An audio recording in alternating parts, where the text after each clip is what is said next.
Development ডিপার্টমেন্টের তরফে name of the scheme Shila Rajnagar solar mini RLI কাজ হচ্ছে, আপনি সেটা দেখতে পারবেন। কিছু টুকটাক স্টক তো থাকে, ওটা তো আছে, বাকি স্টকটা শান্তিনিকেতনে আর কি পাঠিয়ে যাচ্ছি। এবারে ধরুন ঘাটাল ব্লকের অজবনগর গ্রাম পঞ্চায়েতের এই অংশে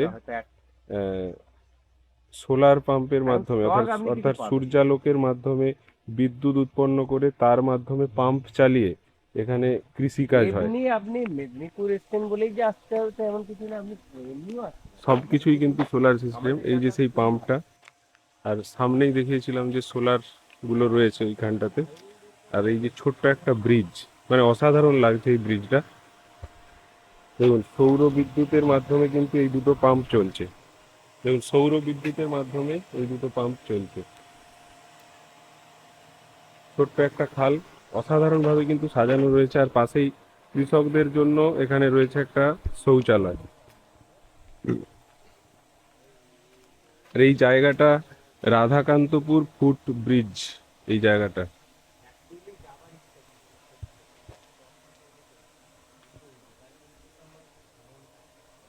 ঘাটাল পঞ্চায়েত সমিতির তরফে এটা তৈরি হয়েছে।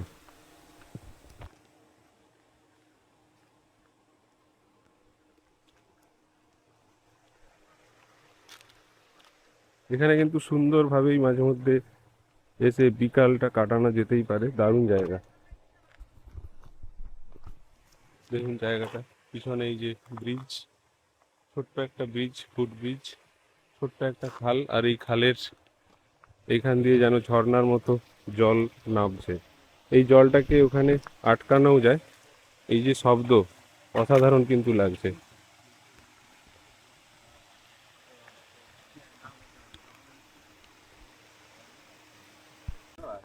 সকাল সকাল একটু ঝর্ণার শব্দ, মানে কৃত্রিম ঝর্ণা হতে পারে কিন্তু শব্দটা একদম দারুণ লাগছে। চলুন দেখি।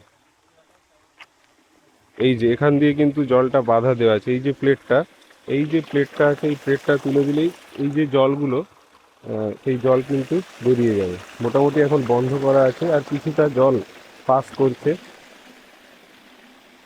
মাঠ থেকে। জলটা এসে এখান দিয়ে খুলে দিলেই সমস্ত জলটা কিন্তু বেরিয়ে যাবে। মানে অতিবৃষ্টির সময় জল যদি জমা হয়ে যায়, জল যদি মানে কৃষিকার্যে ক্ষতি করে, তো সেইটা সমস্যাজনক হলে তখন কি হয়, এখান দিয়ে জলটা পাস করিয়ে দিয়ে যাবে। আবার যদি জলটা রাখতে হয়, যে ধান চাষের সময় জল প্রয়োজন হয়, তখন কিন্তু এটা ব্লক করে দিলেই জলটা এই বিস্তৃত যে কৃষি জমি, এই কৃষি জমি কিন্তু সমস্ত জল থাকবে।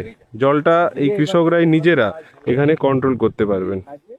দেখতে পাচ্ছেন প্রচুর মানুষ এখন কিন্তু এখানে এই কৃষিকাজের সাথে, এই শীতের সকাল, এখন 10টা বাজছে, এই কৃষিকাজের সাথে যুক্ত। একেবারে একটা অন্যরকম ছবি, একেবারে অন্যরকম একটা গ্রাম বাংলার ছবি। একদম যে জমি, কৃষি জমি, তার মাঝামাঝি রয়েছে ঢালাই রাস্তা। সুন্দরভাবে কৃষকরা কিন্তু এখানে কাজ করছেন। বলা চলে একটা সাজানো গোছানো, একেবারে সাজানো গোছানো জায়গা। মানে অসাধারণ একটা প্রাকৃতিক পরিবেশ, পাশাপাশি ছিমছাম কৃষিকাজ। এত সুন্দর পরিবেশে মনে হয় আমি এই প্রথম দেখছি। জলের সুব্যবস্থা রয়েছে, কৃষকদের যাতায়াতের জন্য সুব্যবস্থা রয়েছে। সাইকেল বা ছোট টোটো যেগুলো আছে, এখান থেকে সবজি বলুন, বিভিন্ন কৃষিজাত যে সকল সামগ্রী বা তাদের মেশিনপত্র আরামসে এখান দিয়ে নিয়ে যেতে পারবেন। এবং এবং এখান থেকে কৃষিজ যে সবজি, শাকসবজি বলুন, সেগুলো কিন্তু বাজারে পাঠাতে পারবেন।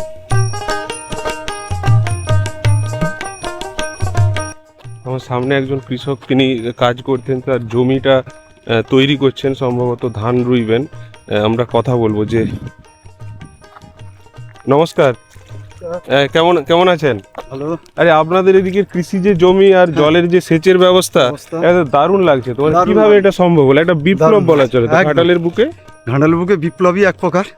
এখানে সোলারের একটা সেট বসেছে, যেটা থেকে কৃষিকাজের জন্য ব্যবহার হয়।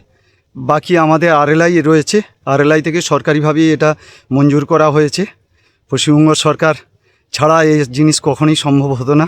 বর্তমান যে পশ্চিমবঙ্গ সরকার চলছে, এভাবেই কৃষিকাজের ব্যাপক আমূল পরিবর্তন। আমূল পরিবর্তন হচ্ছে। এইটা তো আপনাদের কথায় হাজাপার, মানে এটা হ্যাঁ, জলে ডুবে জলে থাকে জলে সারা ডুবে বছর থাকে। ধরে। আমরা তো এক ফসলি জমি আমাদের এগুলো, হ্যাঁ, এগুলো টোটালটাই আমাদের এক ফসলি জমি। তো আমাদের ওই একটাই চাষ, ওই ধানটাই হয়। তো আবার এই মাস্টার প্ল্যান হচ্ছে, বাকি সেচের সম্পূর্ণভাবে সেচের ব্যবস্থা হয়েছে। দেখা যাক আগামী দিনে যাতে করে 2-3টে করে আমরা এই জমিতে ফসল ফলাতে পারি। একটা আশা আছে যে এখনই অবশ্যই। তো যেটা দেখছি অবশ্যই। জল তো সুন্দরভাবে পাসের ব্যবস্থা হ্যাঁ, আছে, একদম এই যে passing এ ড্রেনের ওপরে সুন্দর এটা- ঢালাই রাস্তা, তাই তো? এটা একদম খুব প্রয়োজন ছিল। দীর্ঘদিনে চাষিদের দাবি ছিল যে যেভাবে হোক জল নিকাশির একটা ব্যবস্থা হোক। তো যাই হোক, আমাদের সরকার আমাদের দাবিকে মঞ্জুর করে এত সুন্দর একটা পরিবেশ তৈরি করে দিয়েছে, চাষের উপযোগী করে দিয়েছে। অনেক অনেক ধন্যবাদ পশ্চিমবঙ্গ সরকারকে। আমাদের ওই সমস্ত এলাকাগুলো টোটালটা হচ্ছে নিচু এলাকা। এখানে যদি জল রাখতে হয়, ওখানে তখন ধান ডুবে একদম মানে হয়ে যেত, অনেক ধান নষ্ট হয়ে যেত।